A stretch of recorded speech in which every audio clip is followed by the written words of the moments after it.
Hello, it's Philip Taylor speaking from Richmond Green Chambers in London.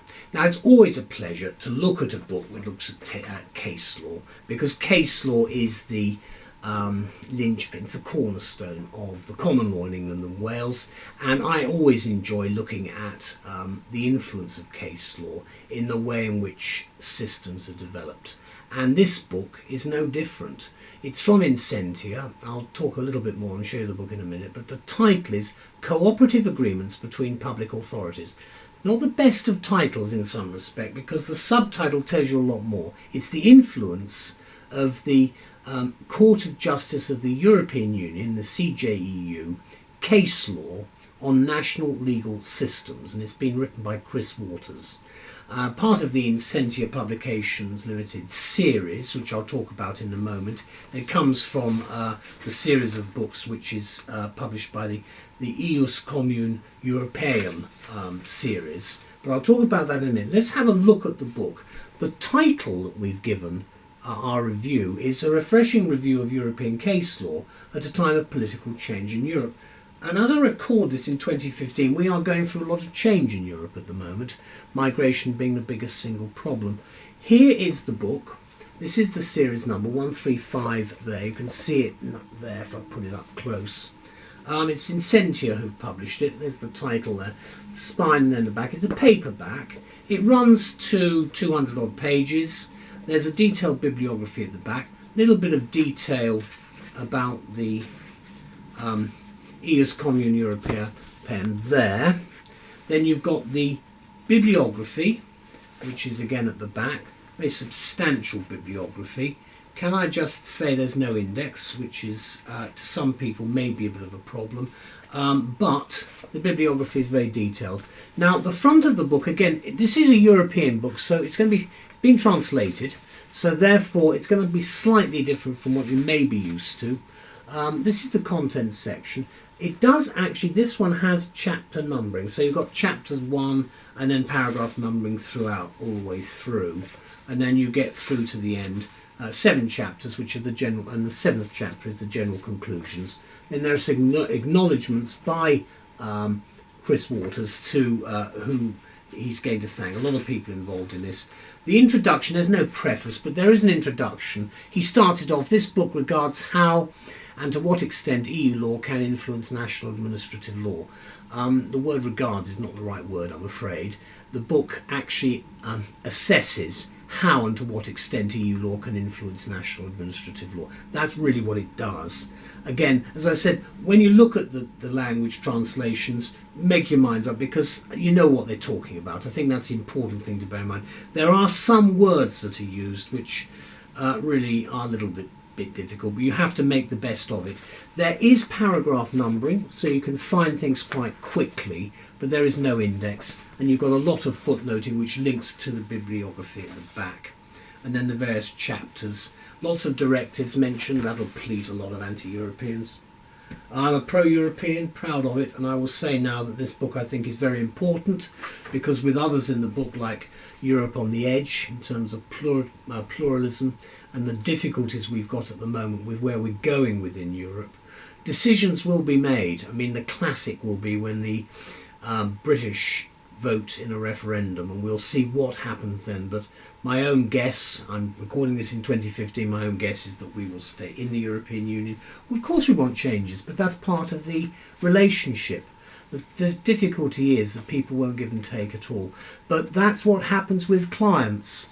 If they did give and take, I wouldn't have very much work. So there it is. Now, let's have a look at this, because as I say, the book is a refreshing review of where we are with the case law. Now, I've taken my quotes here from the book itself, and it starts off by saying that in the last couple of decades, the national administrative law of the member states has been influenced by case law from the European Court. What we knew as the European Court of Justice is now the Court of Justice of the European Union, the CJEU. So do remember the title has changed for some of us older people who remember it as a slightly different name. Now, administrative law, of course, is a really interesting area of law for anybody involved, certainly as counsel, because we have the lovely approach of judicial review against administrative action, which has gone too far. But administrative law has always been one of my favourite subjects in public law, and this book, I think, is if you're interested in administrative law, you will find the European link, which I never had 40 odd years ago when I first started doing this. I've got it today, and I really did find it quite interesting. One of the main objectives then of the research which Chris Waters has carried out is to examine the influence, and more specifically the influence of EU law on cooperation between public authorities. So it's very much a public law book, if I can put it that way. And it examines how and to what extent EU public procurement law, a bit of anathema to some socialists, I hasten to add, has an influence on the way a public authority organises and discharges its public service tasks. And the object, of course, is limited to cooperative agreements, that's public contracts and service concessions, concluded between public authorities as a means to organise or discharge public service tasks. Now, again, you've got a very interesting mixture here because, and I'm going to be political to a certain extent, the European Union and Europe is effectively a socialist organisation. The United Kingdom at the moment has a conservative government, and from years ago with Margaret Thatcher, Margaret's policies, as many will know, was to privatise things so that we had minimal state, i.e. public authorities, being involved. So a lot of things were denationalised. There is a movement, of course, to renationalise things, but that political perspective must come in because you've got to be a realist and recognise where we are within the structure of the membership of the European Parliament and the way in which Europe has gone, which is, as I've said, fundamentally socialist in character, which is one of the reasons why Heath was so despised within the Conservative Party, because he was seen as a socialist by people. It's not actually, that is a trap, because that's not really what this is about. We are looking at the interface between what the role of those public authorities you have to have, because my suggestion is you can't nationalise everything. You've got to have some public authorities, and you've therefore got to see how they carry out their public service tasks. So, having moved on from that concept, you get to public authorities and private enterprises, and whether they should be made aware as far as possible of the potential impact of EU law on certain types of cooperative agreements. Very much Blairite, if I could put it that way, in some respects, but I think that is right. This knowledge then will prevent situations where the public authorities are post facto confronted with lawsuits that might force them to withdraw completely from cooperative associations that are already underway. In other words, people will start taking action. And again, one of the policies of both the coalition government from 2010 to 14 in UK and the current one is to actually try to limit judicial review, because the view certainly of some politicians is that you've got rather too many people wanting to commence legal proceedings when they haven't really got a very valid case. And that in essence is what one of the problems has been. That may be an internal matter for Britain, but I think there are implications certainly within Europe itself. Of course, the book also goes on to talk about enabling private enterprises to be aware that in this context that I've just outlined, they may benefit from an open market, in other words, proper capitalism. And as I said, whilst Europe is effectively a socialist organisation, the role of capitalism is very much entrenched all the way through, notwithstanding views of communists who see it in a slightly different way. So, the book gives both lawyers and practitioners in the field the most actual theoretical and practical background on the subject. And as I say, if you're interested in case law, this is one book for you. It's another of the successful titles in the series of books from Intersentia that we're looking at. And it's devoted to the common foundations of the European legal system, and that's really where they're coming from.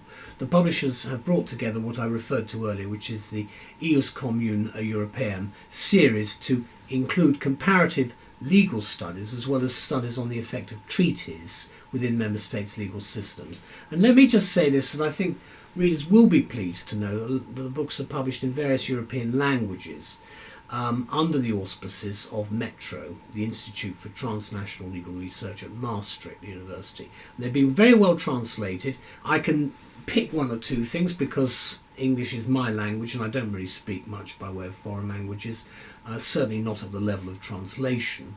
What I would say is that I think they've done the best job they can in the circumstances. It's always going to be difficult when you translate. You can never get the full body and power of one language in another sometimes, but we try our best. We did find them reasonably easy to read, these series of books. I'm reviewing a number of them in this series, and I think they're a great contribution to the continuing debate on where we're going at this particular time as the 21st century unfolds and develops, and we look to see where we're going as the United Kingdom, certainly within our link with Europe. So can I thank everybody very much indeed for the book. Here it is again. It's a paperback. It's 135 in the series. There's the spine and then there's the back. Just opening it in the middle. As I said, it's not a long book, 250 pages. Chapter 5 I'm looking at the moment, and I'll get to the heading in a second. There it is. Cooperative agreements between public authorities outside the scope of EU law. So we're looking not just within, but also outside.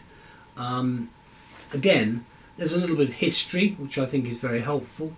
Just on that, you can see that the layout of the book, there is footnoting. There isn't the paragraph numbering that you would like. There is in some, but not always. So it is useful to, with all the chapters, you will eventually find them. But the way it's actually set out is slightly different because, as I've indicated, it is a book that's being translated. Thank you to Intercentia, and thank you very much to Chris Waters for producing this particular book in the series. Very helpful and a fascinating exploration, which I really enjoyed. Thank you. Bye-bye.